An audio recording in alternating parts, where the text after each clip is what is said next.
Ya, bismillahirrahmanirrahim. Assalamualaikum warahmatullahi wabarakatuh.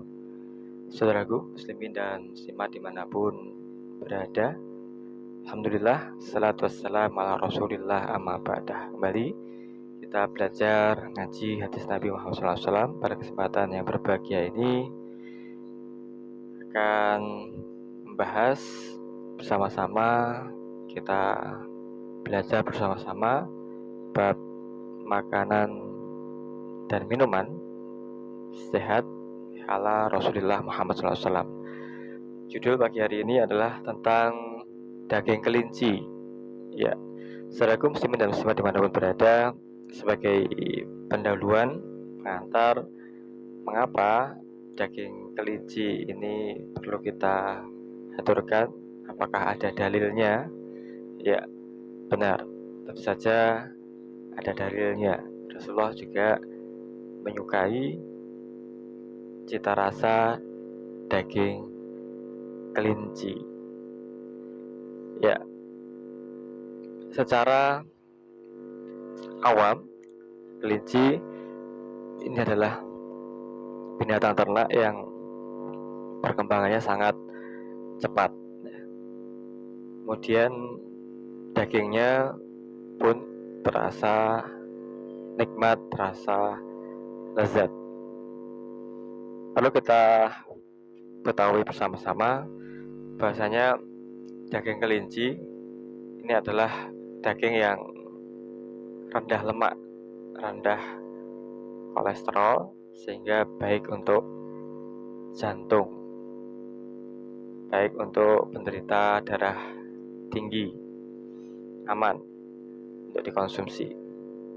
Kemudian daging kelinci juga kaya zat besi yang ini bermanfaat, membantu proses pertumbuhan dalam membentukkan otot, karena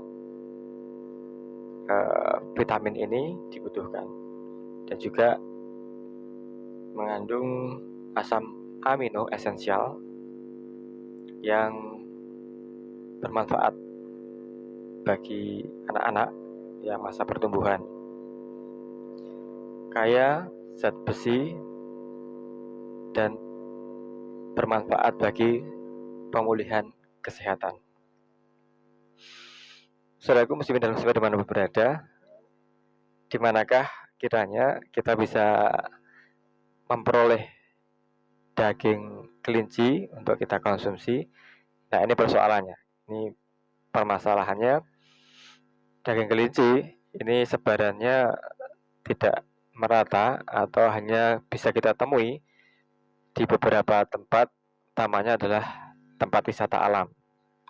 Jadi di kuliner biasa ini yang banyak kita temui adalah daging kambing, daging sapi, daging ayam, daging ikan.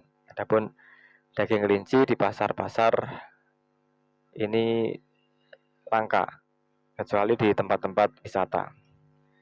Baik, mari kita baca sebuah riwayat hadis. Bismillahirrahmanirrahim. An Anas fi qissati Arnab qala fadhabahaha fa ba'asa biwarikiha ila Rasulillah sallallahu alaihi wasallam faqabilah. Muttafaqun alaih. Diriwayatkan dari sahabat Anas radhiyallahu an tentang kisah kelinci.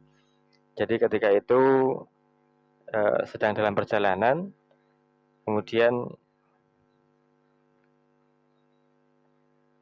sahabat ini melihat seekor kelinci, kemudian menangkapnya.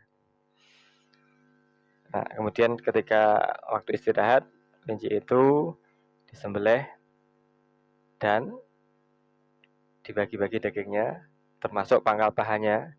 Ini diberikan kepada Rasulullah Muhammad SAW. Faqabilah. Kemudian Rasulullah SAW menerima, senang dengan apa yang diberikan oleh sahabat, yakni paha kelinci, paha kelinci. Ada paha faba'asa biwadikiha ila Rasulullah SAW faqabilah. Nah, sahabat menyembelihnya, kemudian berikan dua pahanya untuk beli Rasulullah SAW faqabilah. Kemudian beliau dengan sukacita menerima pembagian daging kelinci tersebut. Ya, saudaraku muslimin dan muslimat dimanapun berada, muttafaqun alaih. Apa yang bisa kita ambil petik hikmah pelajaran dari hadis tersebut di atas? Benar, bahasanya daging kelinci ini dikonsumsi oleh beliau Rasulullah SAW dalam keadaan senang karena rasanya yang lezat, cita rasanya yang gurih, yang manis. Ini Rasulullah pun senang dengan daging kelinci. Ya, yang kedua, di antara binatang yang halal dikonsumsi ini adalah kelinci, rabbit. Kenapa? Karena dagingnya lezat dan gurih. Dan di mana kita bisa memperoleh daging kelinci untuk hari-hari ini adalah di mana? Tempat wisata alam. Sate kelinci ini banyak di tempat wisata alam, di Tawangmangu, di mana? Tempat-tempat wisata alam. Ini di situ akan banyak tertulis sate kelinci begitu. Kemudian berikutnya yang kedua, kelinci adalah satu di antara jenis binatang ternak yang cepat sekali berkembang biak, mudah dikembang biakkan. Dalam waktu setahun ini kelinci normal bisa beranak 8 kali. Jadi masa hamilnya adalah sekitar 31 atau 32 hari, kemudian beranak. Yang sekali beranak ini adalah 4 sampai 5 ekor. Jadi dalam setahun kalau 4 dikali 5 berarti 40 ekor. Ini bisa menghasilkan perkembangbiakan sampai kurang lebih 40 ekor satu indukan. Berikutnya yang ketiga, banyak manfaat ketika kita mengkonsumsi daging kelinci. Ini bagi kesehatan, bagi vitalitas, bagi penambahan stamina. Ini baik sekali karena rendah kolesterol, kandungan protein yang tinggi, dan paling rendah lemak. Daging kelinci ini kalau kita lihat di tabel nutrisi, maka lemaknya ini hanya di angka 3,5 gram per 100 gram. Nah, dibandingkan daging sapi, daging kambing ini lebih tinggi lemaknya. Ini satu keutamaan dari daging kelinci, yakni rendah lemak, rendah kolesterol, aman bagi penderita jantung dan darah tinggi. Ya, yang keempat, Rasulullah SAW menyukai daging kelinci sebagaimana riwayat hadis di atas. Maksudnya sahabat Anas ini menyergap kelinci, kemudian menyembelihnya, kemudian memasaknya, kemudian membagikan di antara dagingnya, yakni bahannya untuk beli Rasulullah SAW dan pakobiluh. Kemudian Rasulullah SAW dengan sukacita menerima daging kelinci yang disembelih, yang diberikan kepada beliau. Ya, berikutnya, saudaraku muslim dan muslimat dimanapun berada, yang kelima, inilah indahnya agama Islam, ajaran agama Islam, memberikan penjelasan tentang makanan yang bergizi yang dicontohkan langsung oleh beliau Rasulullah SAW, halalan thayyiban, bukan hanya halal zatnya, tapi juga bernilai gizi yang tinggi, kayak protein, baik untuk pertumbuhan, perkembangan, untuk stamina, untuk vitalitas bagi anak-anak dan juga orang dewasa.